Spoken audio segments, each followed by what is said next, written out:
Something a bit different this time. I've mentioned before how useful old golf magazines are, so I thought this time we'd take a look at a single issue from Golf Monthly magazine, August 1967. Golf Monthly is one of the longest running magazines and one of the better ones in my view. Starting with the front page then, and here we've got a picture of Guy Wolstenholme, father of Gary Wolstenholme, on the cover. And if we turn the page over, and we can see there that the cover features, where is it? There we are, Guy Wolstenholme saying that he was a strong contender for a place in the Ryder Cup team, but it looks as though he didn't actually make the qualification and he's now got to wait until 1969. So rather a strange picture to have on the cover, a little bit negative really. Let's start turning pages over and see what we've got in this magazine. One of the most interesting things are the adverts for me, and here we've got an advert for shoes, and we can see how these have changed. Today most shoes are of the trainer style, very athletic looking, but here they're more the man about town look, or the businessman look. A couple of them have got what I've heard referred to as kilties on them, which prevent water from going into the lace holes, is what I've always thought. But yeah, very different style to those we see today. Here we've got an actual separate advert altogether, a special offer for some slipstreamer jackets, and it's quite interesting the language that they use to describe these. If I can find a section here. This turncoat changes sides to give you another just as smart twin coat in a contrasting shade. A quick trip to the shops. Go gay, go jaunty in a slipstreamer with slacks or skirt. The slipstreamer helps shopping go with a swing. No handbag needed. Patch pockets will hold your purse, makeup and cigarettes. So obviously a very different time to where we live now, where any mention of cigarettes in advertising is banned. Let's put that over the other side, and here we've got an advert for an electric trolley. These have been around for a little while, but this one is obviously quite a primitive design. It's by Stewart, which isn't the same Stewart that make trolleys today. This is S-T-U-A-R-T rather than E-W-A-R-T. And we can see that it does pack into the boot of a car, but it's quite agricultural looking in design. Moving on to page 13, we've got another advert, this time for Simpson of Piccadilly, and this one features Gary Player.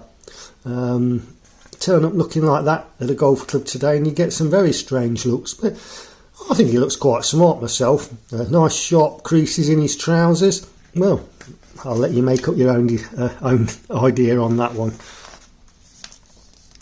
Page 14, we've got an advert for the Dunlop 65, and we can see the construction of that time.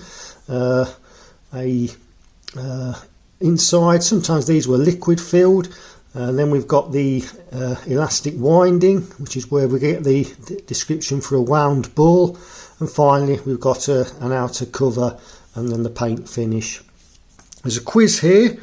If you want to look at this, you can freeze the frame, and I'll show the answers on page 80 at the end of the video. See how you got on with this quiz from 1967. Some of them are answerable.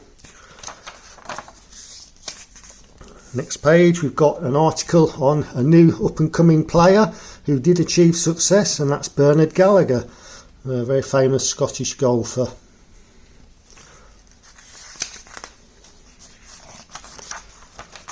Another pair of shoes here.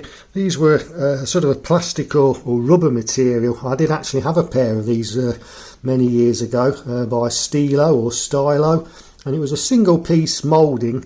Obviously your feet didn't smell very good in them if you wore them in summer, but they were definitely waterproof. Single piece plastic rubber material.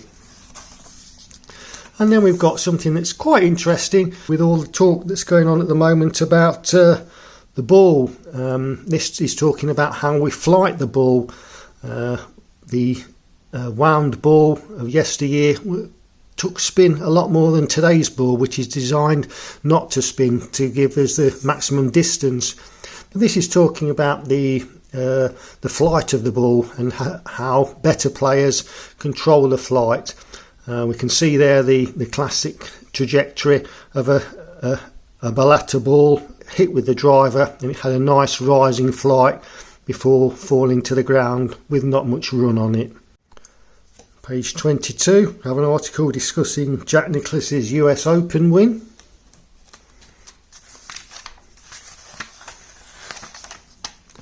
And here we've got an article describing the swing and play of Bobby Cole.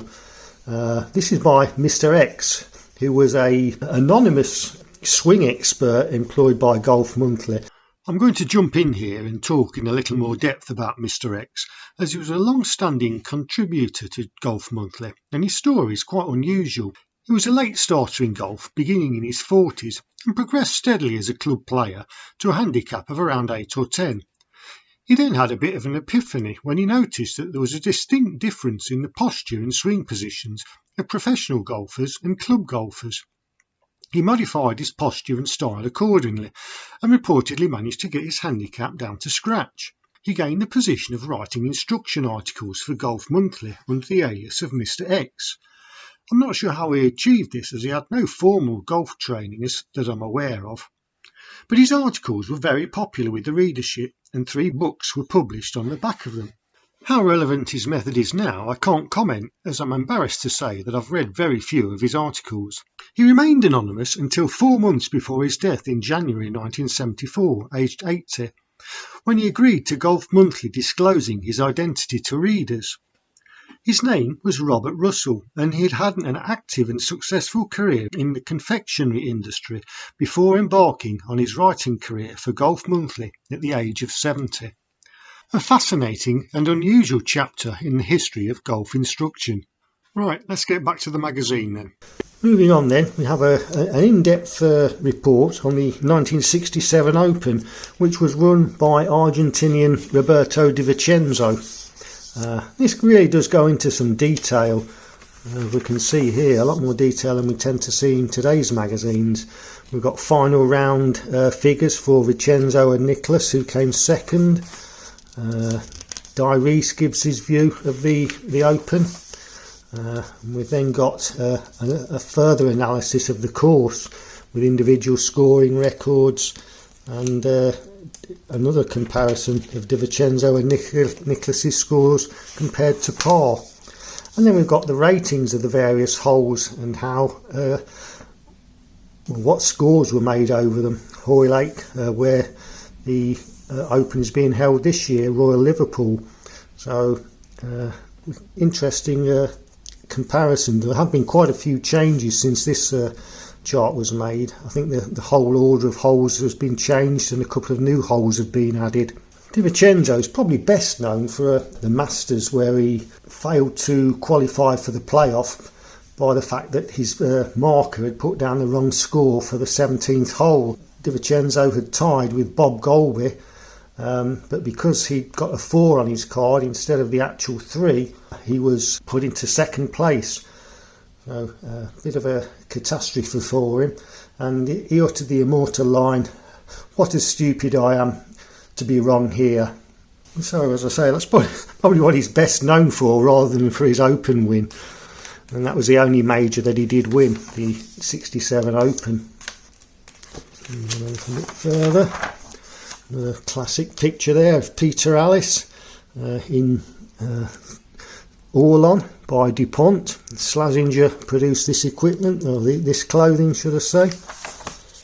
And here we've got an article by Mr. X, and we can see his famous line drawings where he describes the position that players should be in.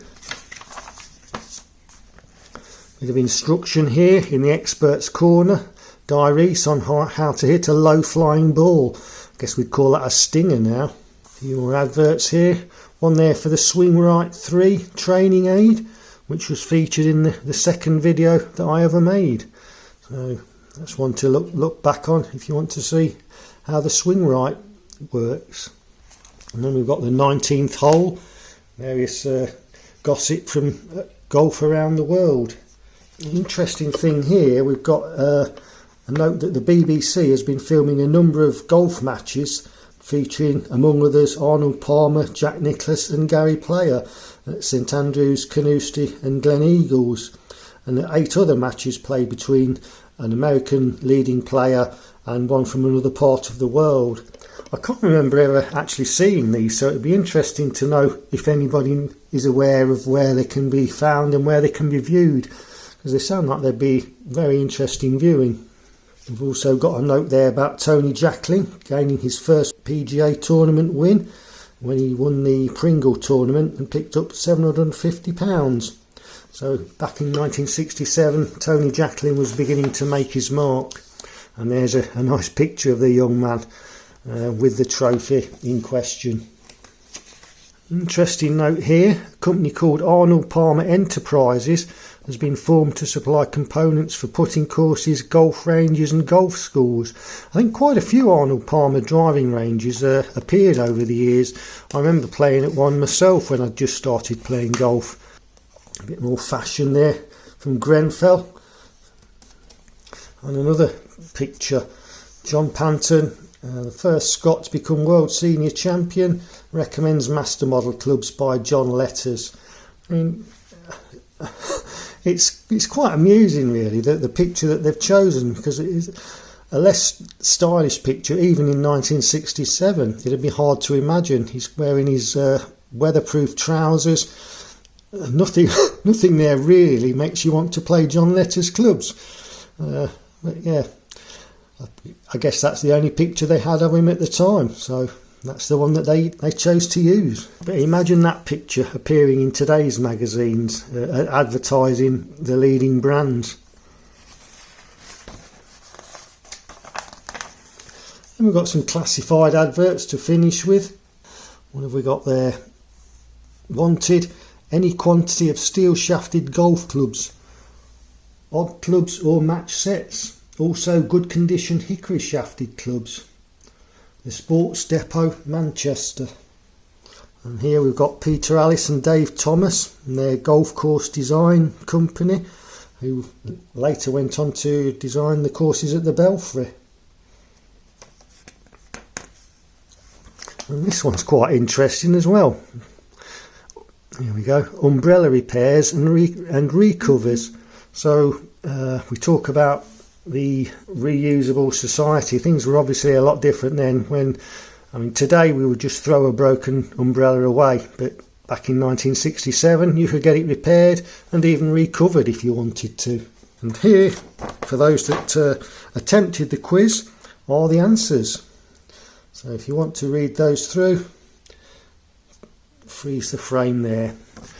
And finally, on the back of the page, we've got a selection of putters by Greenmaster, who were a company based in Yorkshire, producing good quality putters at the time. I don't know what happened to them. So there we go, a review of all things that were happening in August 1967.